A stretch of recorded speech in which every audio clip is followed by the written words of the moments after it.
Welcome back. How was your break? Good. We were talking and realized how often we've come across asphyxiants in our work. Then you're ready to talk about the controls used to mitigate these hazards. We are.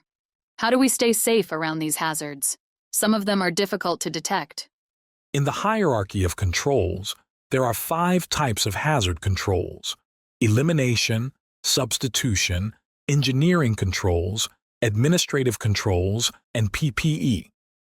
The most effective controls remove or replace hazardous substances or processes with safer alternatives, such as eliminating the need to enter a confined space or replacing a toxic substance with a non-toxic one.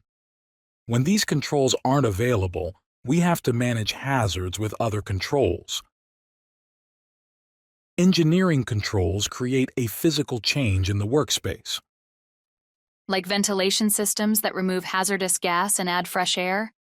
Yes, ventilation is a key engineering control when working with asphyxiants in confined spaces. It builds capacity to fail safely in a confined space. Yesterday, the ventilation equipment was working effectively. What happened is that we did not consider how this control could fail us. We relied on administrative controls. These controls are based on policies and procedures and rely on humans to take action for the control to work. I was the confined space monitor, but I couldn't see the truck running from the hatch where I was stationed. You were doing what you'd been assigned to do, Stephen. Your monitoring allowed Renee and Sam to get out of the space before their exposure to carbon monoxide had more serious consequences. So what did we miss? We had the controls required and a work permit in place. You did.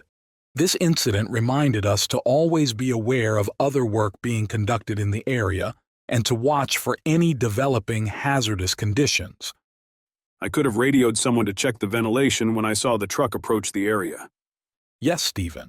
It's really about a good work plan, which builds capacity to fail safely by evaluating hazards and controls as conditions change, taking into account concurrent work.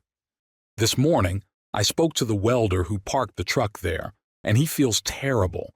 He said he was so focused on his job that he didn't notice the ventilation for the confined space near his truck. What about our gas monitors? Why didn't they protect us? Personal monitors measure the concentration of gases in your breathing zone. Asphyxiant levels can vary, especially in a confined space. As you move around, your exposure can change quickly. That's why Renee was affected more than I was. The level of carbon monoxide was obviously higher near the top of the scaffold. And because it was an oil and gas site, we were only wearing single gas monitors for hydrogen sulfide. Carbon monoxide wasn't considered a potential hazard. In hindsight, it's easy to see how important hazard assessment is. During the permit process, appropriate controls are determined. The potential asphyxiant hazards we identify during hazard assessment will determine the type of gas detection used. Best practice is to use a 4-gas monitor that measures H2S, CO, flammable gas, and oxygen. Hazard assessment also determines what PPE is required. For example, a breathing apparatus may be required. These are all safety-critical controls designed to prevent serious incidents. If you're not sure how to use the controls, let your supervisor know immediately. Let's go back to assessing the hazards. What's the best way to make sure we haven't missed anything? We should have discussion, as a group, about the 4 sources of hazards: people, equipment, materials, and the environment.